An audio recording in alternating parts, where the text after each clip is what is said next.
What's up guys, and welcome to my channel. For today's video, I'm going to give you my honest review for one of the most highly anticipated game this year, Black Myth Wukong. This is an action RPG which is inspired from Chinese mythology, specifically from the classical novel Journey to the West. One of the reasons why people are so excited about this game is because in previous years, we were given glimpses of the game's graphics.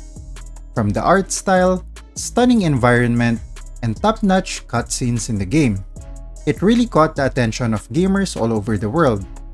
Upon its release, it rose up the Steam charts for an all-time peak in concurrent players. That says a lot about a game from an unknown studio.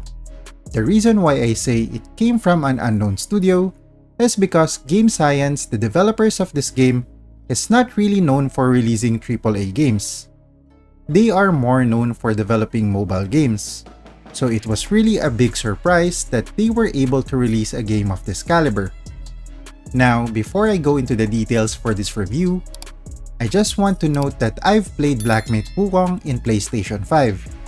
So first, I'm going to go through all the positive things that I've seen and experienced from this game.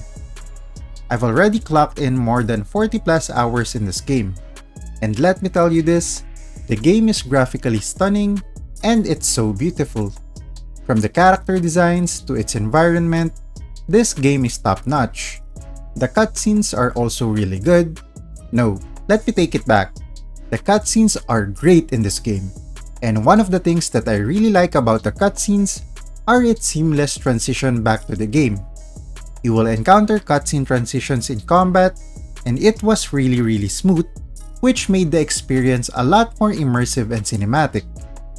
There were also scenes in between chapters that were so beautiful and alluring that it made me more fascinated with the novel Journey to the West.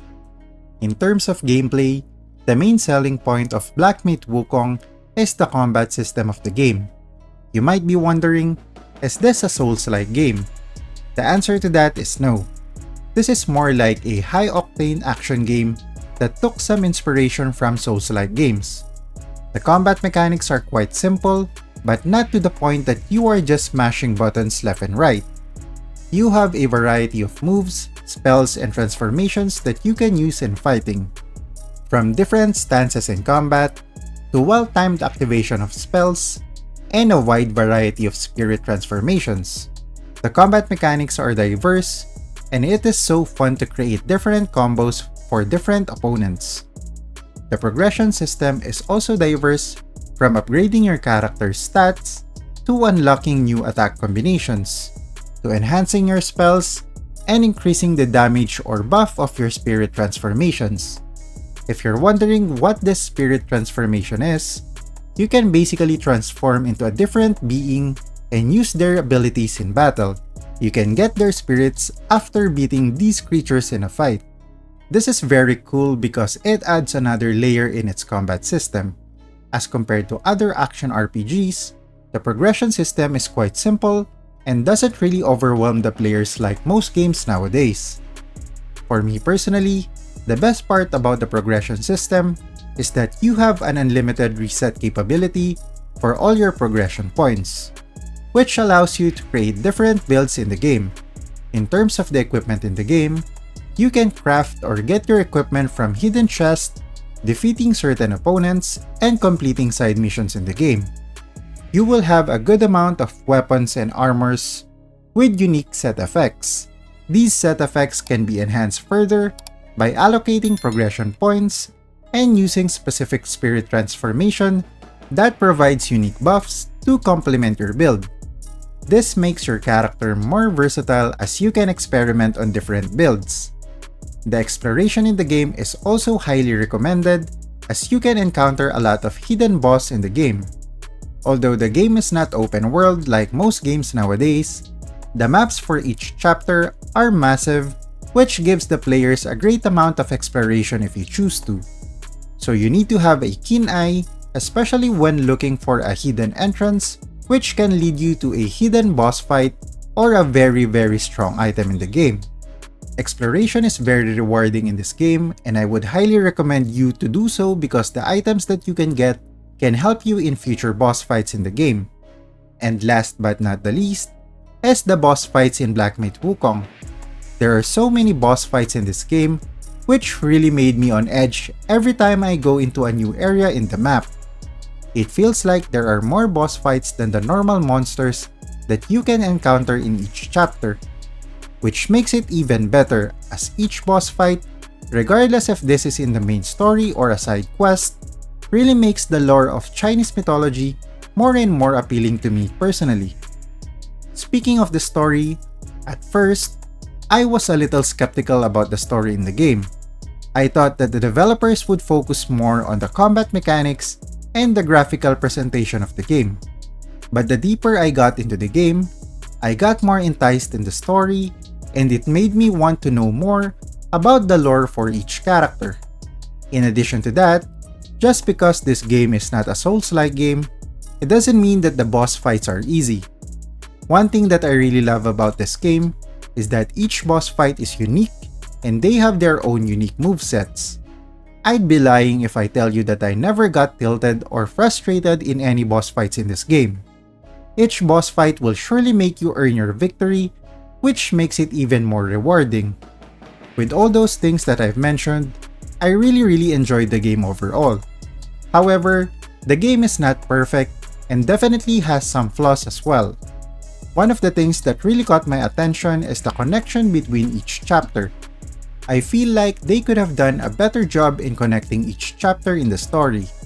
Like in chapter 1, you are deep within the jungle, and then when you start chapter 2, you are now in a desert wasteland.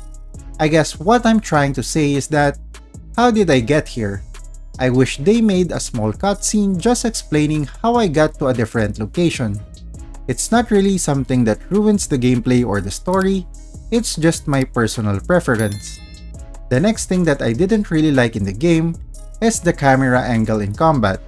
Now this is quite important as this may be the difference between you winning or losing a fight.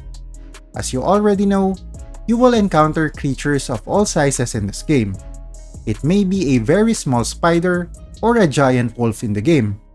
So the camera angle in combat should always be properly aligned to the player's field of view.